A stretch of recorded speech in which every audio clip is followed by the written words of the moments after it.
The time has come! Babe and I have been playing this game for a month now, so we got a pretty good grasp of what this game's all about. And I will be showing footage from our shared gameplay. So you'll see stuff that I've done, stuff that he's done, and stuff that we've done together. Cause after all, playing a Mario Kart game by yourself is just half the experience of Mario Kart. It's really meant for multiplayer, especially with this one. We got this game at launch too, of course, along with the system, the Nintendo Switch 2. That was a fun day. So without further ado, let's talk about this.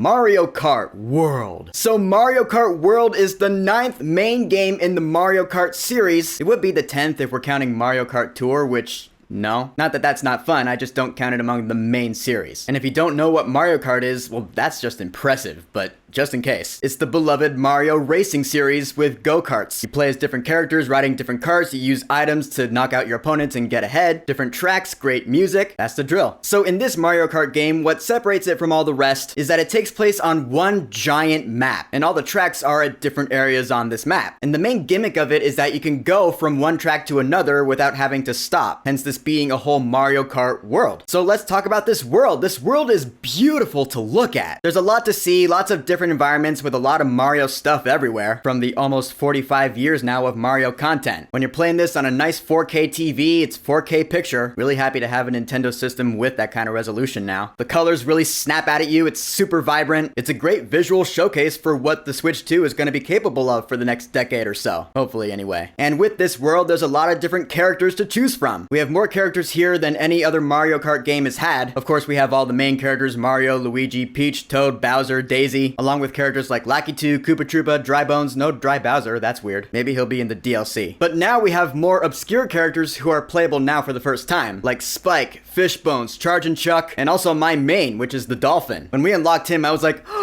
I love him, he's so cute, I'm gonna play as him from now on, cause he just looks so happy to be included. And Babe likes to play as Koopa Troopa, and so that's us playing Mario Kart World. And also for the first time in the Mario Kart series, you can unlock different outfits for some of the characters. I say some because poor Dolphin doesn't get any other outfits, and the more obscure ones don't. And even with the characters that do get outfits, not all of them have as many outfits as others. Like Donkey Kong only has 2, that's it, and Pauline only has 1, whereas Mario gets like 10. Yeah, to me that seems a little unbalanced and unfair. In a way I get it, but in another way I just don't. And unlocking the outfits is a bit unorthodox. It's done either in Grand Prix or in Free Roam, which the modes I'll get to later. And you do it by going by these Yoshi trucks and picking up a food item, and the food will transform you into another outfit. Getting all the outfits for all the characters was really fun to do, just exploring the map and finding different Yoshi stops until we had it all. That was really fun. But now we come to the racing, the whole point of Mario Kart. And at first, like with any new Mario Kart game, you're just sucked right into it, because Mario Kart's always been one of those games that's just, you can just jump right into it. There's not a whole lot of learning to do. You hit A right after 2 in the countdown and you get a boost, and you hold A to accelerate, you drift, hit L to use your item. The different karts are really cool looking. Babe and I have settled on the Hot Rod because we just really like that one and it works for us. And also, I love the fact that they took away the kart customization from Mario Kart 8. That might be a hot take, but I was never the biggest fan of that in Mario Kart 8. Like the different karts with the different wheels and the different gliders, I was like, that's a little too complex for my dumb brain, I guess. The different karts in Mario Kart World still have different stats, but that's it. They don't have different wheels or anything. It's just the different karts. I prefer it that way. That's a good balance between Mario Kart 8 and the others. So jumping to the different modes in this game, we start with Grand Prix, which you know is the main mode that's been in all these Mario Kart games. And normally it's been 3 laps on 4 different tracks, and whatever place you get the most, that's the average you get in the end. In Mario Kart World though, it's a bit different. It's 4 different tracks for the Grand Prix, and for the first track you get 3 laps there, but then after that, since this is one big interconnected Mario Kart world, for the second track you start in the first track and you drive from this first track to the next track, and the drive there counts as one of the laps, so it's like you don't really get to spend a whole lot of time at that next track, and then rinse and repeat for the last 2 tracks. Yeah, that's kind of a letdown. I mean, it is still fun in its own way because it is still racing after all, but Babe and I agree we would like to see more of the actual tracks in the Grand Prix. The fact that we only get to spend 1 lap there, that sucks. chaos. I mean, if you want to see that track for more than one lap, I guess you can do time trials and stuff like that, or versus mode, but not in the Grand Prix. I mean, come on. I get that this game wanted to try something new, and there's a lot of new stuff in this game, but that does take away from something that the other Mario Kart games had. It just feels like a subtraction, that's all. However, the tracks themselves are really cool, and I'd say it's a pretty good balance of new tracks plus tracks that have been in other Mario Kart games, although some have been really changed from what they were, like Wario Shipyard, for example. Babe was really excited when he heard that Wario Shipyard was going to be in this game because it was from Mario Kart 7 on the 3DS, and he loved that stage, but seeing it in this game, it's so different, plus the fact that we only get to spend one lap there. Yeah, that was another letdown. But then we have new tracks like Boo Cinema. That's my favorite. I mean, of course it would be my favorite, right? It's a complete celebration of cinema, and I just like the layout. It's a really cool course. And the fact that these races are now not just 12 racers, but double. It's 24 racers at a time. It's chaos. And as always, you start off in last place, and so you're zooming to get ahead of the pack. That's where the chaos comes in, because it's insane. Everyone's bumping into each other and using their items. It's super fun. But there's some problems there too, because the AI in this game just straight up cheats. Oh my god, the rubber banding in this game is just absolute insanity. It's like the first Mario Kart game, Super Mario Kart for the SNES. People complained about the AI rubber banding in that game. It's pretty much just as bad here, if not worse. Because no matter how far ahead you get through skill and drifting and different tricks, the other computer racers are still right behind you, and it's like, there's no way they should be catching up with me. And babe and I know this because back in Mario Kart 8, we were playing that in hype for this game's launch, and we were playing on 150 and 200cc. We were destroying the other computer players. Drifting everywhere, we were leagues ahead of everybody. So in this game, we were doing the same thing, expecting to get leagues ahead, and it just didn't happen. So yeah, we're back to the AI cheating, rubber banding ways of old, like in the classic Mario Kart games. And one of the new gimmicks this game features, which is like grinding on the rails or going on the walls, because supposedly that helps you get ahead, it doesn't. No, it actually slows you down. I'm being serious, or at least that's our experience. Like in this game, even if you're driving just on the ground in a straight line, you can hold down R to do a little jump drift trick to supposedly get ahead and give you a little mini boost. No, that slows you down, because there were instances where we both tried that and about 5 other racers got ahead of us while we were doing that. Even if you're doing that to jump up onto a wall to do a trick, that's not worth it because other drivers pass you, which is then going to bring us to the items, which some are really good. The mushrooms, I feel, do a pretty good job at boosting you ahead. The shells are useful, even the blue shell, although of course when you're in first place it never fails. Someone's going to get you with a blue shell. That's just how it's going to happen. That's how it's been for all the other games, but in this game it really feels like the game's out to get you with a blue shell. But the lightning, the thing that zaps you really small, the lightning sucks in this game, dude. So many times we were just on a roll. Didn't even matter if we were in the higher places. We were just racing and having fun, and then we just get zapped with the lightning, just boom, and it just grinds all the momentum to a halt. And what sucks is that it just stops you in your tracks. Whereas in the other Mario Kart games, you're still going at least a little bit. No, the lightning just stops you in this game. Even the blue shell doesn't do that here. The blue shell hits you, you're still going forward at least a little bit, but the lightning, nah, it stops you and it kills all the momentum. It sucks. I know I sound like I'm really complaining a lot about this game. I still find it super fun. It's Mario Kart. You can't really mess that up, but there are a lot of gameplay mechanics that just frustrated me and Babe a lot. Next mode I'm going to talk about is the Knockout Tour, which is probably my favorite mode in the game. It's a new mode created for Mario Kart World where it's just a straight shoot throughout 6 different tracks, and it's one continuous race, but every time you get to a new track, kind of like Battle Royale, it disqualifies the racers who are in the lower places. So it starts off with 24, then it goes to 12, then 8, then 4, and you gotta race to get into first place by the end. That's really fun. That's my preferred mode of racing in this game, because you get to see a lot of the cool map. While it's not a Grand Prix, but it's still a main racing mode, so you're still racing, so it's still a fun time. And then there's Free Roam mode, where you're not racing at all. You can just go around the map and explore everything. That's super fun to do, although I do have one big complaint about it, and that's the fact that there's no multiplayer in this mode. No, it's only single player, as far as we've seen anyway. Come on, Nintendo, seriously?